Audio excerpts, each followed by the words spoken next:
Le 31 mai et le 1er juin 1949, nuit. Marie porte un vêtement resplendissant, mais elle est couverte d'un manteau d'un gris perle fort délicat.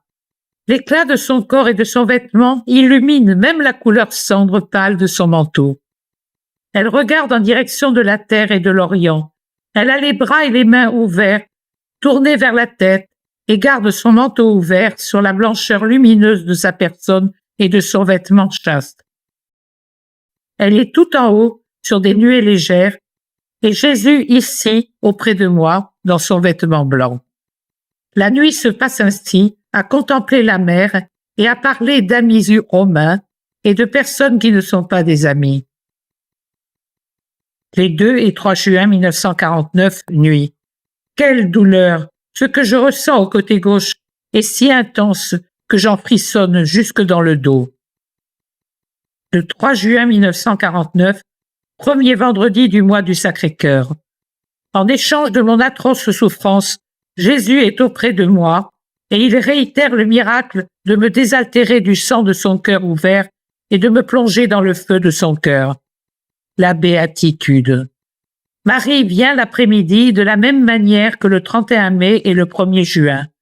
Après m'avoir confié sa joie que l'on récite les rosaires à Rome, car la prière est plus efficace si elle est faite à plusieurs, elle ajoute « Veux-tu savoir pourquoi tu me vois porter ce manteau de pénitence insolite, presque de deuil, bien que je ne pleure plus, et que la joie de mon cœur rayonne?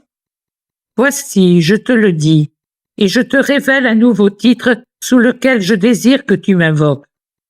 Bien que l'on ne médite pas sur ma douleur, qu'on ne l'accepte pas, et qu'on n'y croit pas, et bien que la description en paraisse humiliante, et qu'on veuille la refuser, justement parce qu'on ne sait pas méditer sur ma souffrance de mère et de croyante, j'ai été victime en même temps que mon fils, et je le suis bien, car toute offense dirigée contre lui atteint mon cœur, flagelle mon amour pour lui, de même que sa souffrance en ce jour de sa passion fut pour moi flagellation, coups, épines, clous, heurts, chutes. Et maintenant que l'humanité déchaîne une grêle d'offenses furieuses, intarissable et toujours plus violente contre son Seigneur, je porte le manteau de pénitence, moi qui suis victime avec mon Fils, la divine victime.